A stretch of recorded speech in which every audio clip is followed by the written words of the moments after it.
Sir sir sir sir wait, वो आ गया अरे भैया भैया, sir sir sir sir thank you sir. भाई भाई भाई भाई यहीं रहो यहीं रहो। अरे आ गया वो।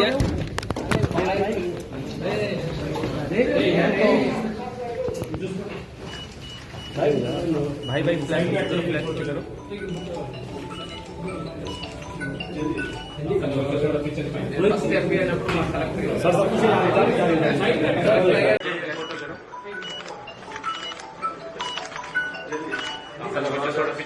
ఫస్ట్ ఎంపీ అయినప్పుడు మా కలెక్టర్ కానీ నేను ఎప్పుడు తెలంగాణ వెళ్ళిపోతాయి నెలలో వెళ్ళిపోయి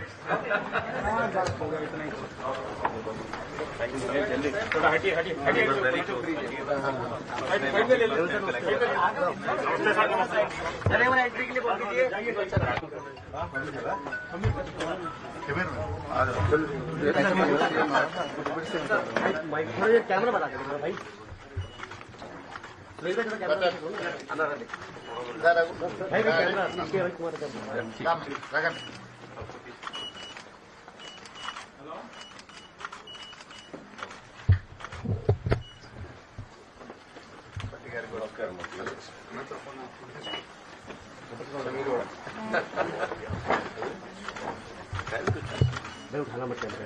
नीचे कर टेंशन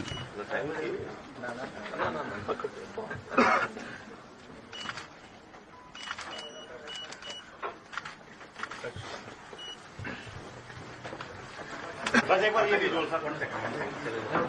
हाँ हाँ नीचे भी आप कैमरा पे स्क्रीन आपको लाइट आ रहा है। ఈరోజు ఇంకేమున్నాయా అపాయింట్మెంట్స్? 4 o'clock నాదో పని చెప్తాను, మీరు అక్కడికి వెళ్ళి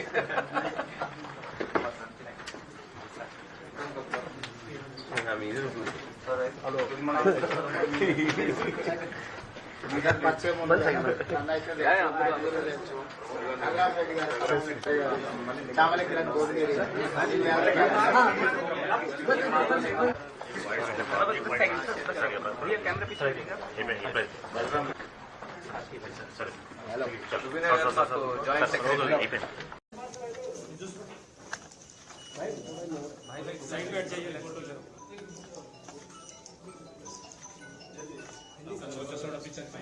ఎంపీ అయినప్పుడు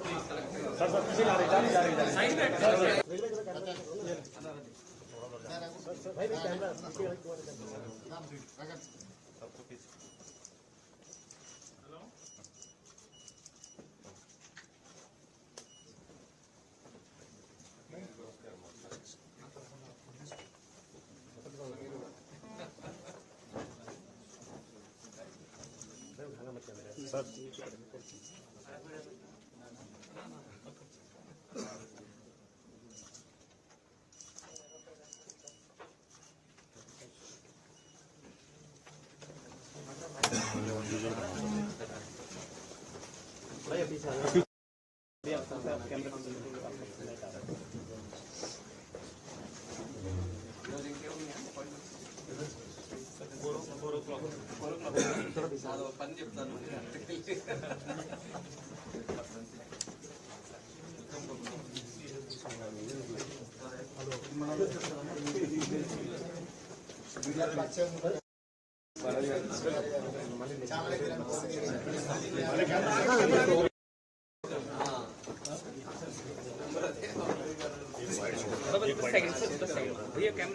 ఇప్పుడే మా మినిస్ట్రీ ఆఫ్ సివిల్ ఏవియేషన్ కి తెలంగాణ ముఖ్యమంత్రి వర్యులు రేవంత్ రెడ్డి గారు రావడం జరిగింది.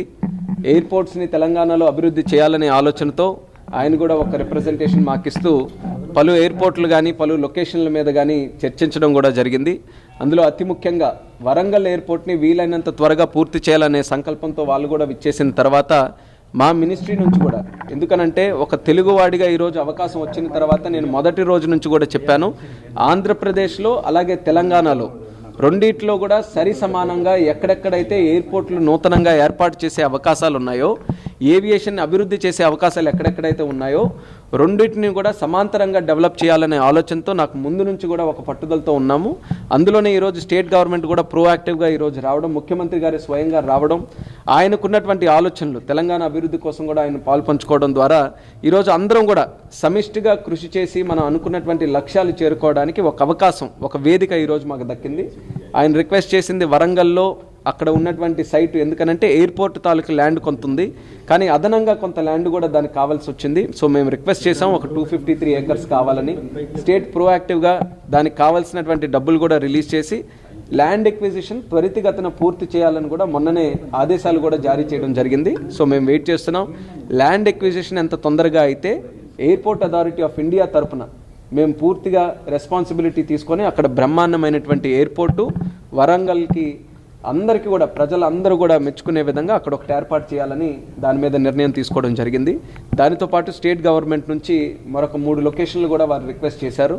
ఒకటి కొత్తగూడెం, భద్రాద్రి కొత్తగూడెంలో గతంలో ఒక సైట్ ఐడెంటిఫై చేసిన తర్వాత మా తరపున ఫీజిబిలిటీ స్టడీ చేస్తే అక్కడ ఉన్నటువంటి కొన్ని జాగ్రఫికల్ ఇండికేషన్స్ వల్ల, కొన్ని కారణాల వల్ల అది ఫీజిబిలిటీ లేకపోయేసరికి అక్కడ కూడా ఒక వేరే సైట్ని ఈరోజు ప్రపోజ్ చేయడం జరిగింది. దానికి మళ్ళీ ఎయిర్పోర్ట్ అథారిటీ ఆఫ్ ఇండియా నుంచి ఫీజిబిలిటీ స్టడీ చేయాల్సి వస్తుంది. అది కూడా రానున్న 1-2 నెలల్లో అది కూడా మేము పూర్తి చేస్తాం. తదుపరి నిర్ణయం ఆ ఫీజిబిలిటీ స్టడీ రిపోర్ట్ మీద తీసుకుంటాం. అలాగే భద్రాద్రి కొత్తగూడెం తరహాలోనే మనకి పెద్దపల్లి ఏరియాలో కూడా అక్కడ కూడా గతంలో నుంచి కూడా నడుస్తూ వచ్చింది ఒక ఎయిర్పోర్ట్ ఉండాలని. గతంలో ఉన్నటువంటి స్ట్రిప్ ఇప్పుడు సరైన అవకాశాలు లేక అది డెవలప్ చేయకపోయేసరికి వాళ్ళ సైడ్ నుంచే ఇంకొక సైట్ కూడా చూసే అవకాశం ఉందని చెప్పారు. అది కూడా మేము ఫీజిబిలిటీ స్టడీ చేస్తాం. ఈ 2 ఏరియాలు కొత్తగూడెం అలాగే పెద్దపల్లిలో స్టేట్ గవర్నమెంట్ చూపించినటువంటి సైట్ని ఫీజిబిలిటీ స్టడీ చేసిన తర్వాత అది ఎంతవరకు కూడా మనకి సానుకూలంగా వస్తే దాని మీద ముందుకు నడిచే అవకాశం వస్తుంది. కాబట్టి రిపోర్ట్ వచ్చిన తర్వాత దాని మీద నిర్ణయం తీసుకుంటాం. అలాగే అతి ముఖ్యంగా స్టేట్ గవర్నమెంట్ కూడా దృష్టి పెడుతుంది, అది ఆదిలాబాద్ ఏరియాలో కూడా ఒక ఎయిర్పోర్ట్ ఏర్పాటు చేయాలని. ఆదిలాబాద్ ఎయిర్పోర్ట్లో డిఫెన్స్ తాలూకా ల్యాండ్ ఉంది. అక్కడ ఉన్నటువంటి ఎయిర్ స్పేస్ కూడా డిఫెన్స్ తాలూకా రిస్ట్రిక్షన్ ఉంది. సో కేవలం మా వంతుగానే కాకుండా మినిస్ట్రీ ఆఫ్ డిఫెన్స్ నుంచి కూడా సహకారం తీసుకొని అక్కడ ఎయిర్పోర్ట్ ఏర్పాటు చేయాల్సి వస్తుంది. కాబట్టి ఆ విషయం కూడా మేము ముఖ్యమంత్రి గారికి చెప్పాం. సో మినిస్ట్రీ ఆఫ్ డిఫెన్స్ సహకారం తీసుకొని కూడా అక్కడ ఏర్పాటు చేయడానికి ఒక నిర్ణయం తీసుకుంటాం. ఆదిలాబాద్ స్ట్రాటజిక్ లొకేషన్, ఆ చుట్టుపక్కల మహారాష్ట్ర తాలూకా బార్డర్ ఉంది, దగ్గరలోనే ఛత్తీస్గఢ్ ఏరియా కూడా వస్తుంది. ఆ ప్రాంతంలో ఎక్కడ కూడా దగ్గరలో ఎయిర్పోర్ట్ లేనందువలన అక్కడ మంచి డిమాండ్ కూడా ఎస్టాబ్లిష్ అయ్యే అవకాశం ఉంది. కాబట్టి అది ఖచ్చితంగా భవిష్యత్తులో చేసే అవకాశాలని తీసుకొని వచ్చే విధంగా మా వంతు ప్రయత్నం చేస్తామని కూడా తెలియజేశాం. ఈ యొక్క ప్రభుత్వం, ఎన్డీఏ ప్రభుత్వం ఏదైతే ఉందో, ప్రధానమంత్రి నరేంద్ర మోదీ గారి తాలూకా ఆధ్వర్యంలో ఎప్పుడు కూడా కాన్సన్ట్రేట్ చేసేది, దృష్టి పెట్టేది డెవలప్మెంట్ మీదే. గత 10 సంవత్సరాల్లో ఎన్నడూ లేని విధంగా ఎయిర్పోర్ట్స్ తాలూకా అభివృద్ధి మనం చేసుకోగలిగాం. అలాంటిది మన తెలుగు రాష్ట్రాలు ఇప్పుడు ప్రోయాక్టివ్గా ముందుకు వస్తే, ఒక పక్కన మీరు చంద్రబాబు నాయుడు గారు కూడా చూశారు, మా మినిస్ట్రీకి వచ్చిన తర్వాత సుమారు 4 గంటలు రివ్యూ మీటింగ్ ఇక్కడ పెట్టుకొని అన్ని కోణాల్లో కూడా ఆలోచించుకొని ఎలా ఏవియేషన్ని అభివృద్ధి చేయాలి. అంటే ఏవియేషన్ అభివృద్ధి చేస్తే కేవలం గాల్లో ఎగిరే ప్యాసింజర్స్ పెరగడం లేకపోతే ఎయిర్పోర్ట్లు ఎక్కువ రావడమే కాదు. ఏవియేషన్ మనకు పెరిగితే టూరిజం పెరుగుతుంది, ఏవియేషన్ పెరిగితే జాబ్ క్రియేషన్ పెరుగుతుంది, ఎకనామిక్ యాక్టివిటీ పెరుగుతుంది, అక్కడ ఉన్నటువంటి స్థానికులకి ఉద్యోగ అవకాశాలు పెరుగుతాయి.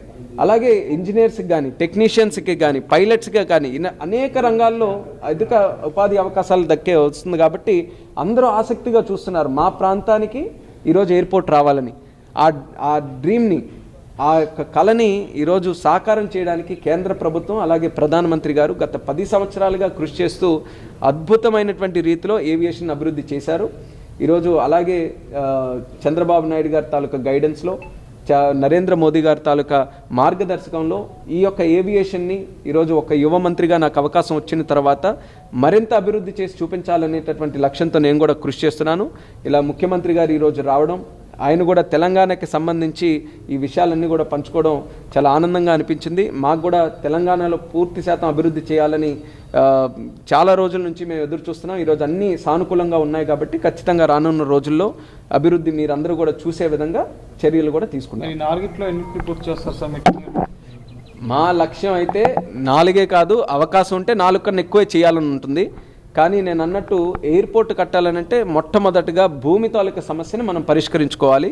ఈరోజు ప్రోయాక్టివ్గా నేను చెప్పినట్టు వరంగల్కి ఏదైతే సర్క్యులర్ కూడా రిలీజ్ చేశారు కాబట్టి ఒక కాన్ఫిడెన్స్ ఉంది. సో వరంగల్ అయితే 100% పూర్తి చేస్తామన్నటువంటి నమ్మకం ఉంది. మిగతాది నేను అన్నట్టు ఫీజిబిలిటీ స్టడీ చేయాలి. ఫీజిబిలిటీ స్టడీ చేస్తే ల్యాండ్ ఎక్విజిషన్ ప్రాసెస్కి వెళ్ళాలి. సో స్టెప్ బై స్టెప్ ఉన్నాయి కాబట్టి దాని మీద కంటే ఈరోజు వరంగల్ మాత్రం ఇమీడియట్గా మేము స్టార్ట్ చేస్తాం. మిగిలిన ఎయిర్పోర్ట్స్ కూడా యాజ్ అండ్ వెన్ మనకి సరైన సమాచారం వచ్చిన తర్వాత మేము మీడియాకు కూడా తెలియజేస్తాం.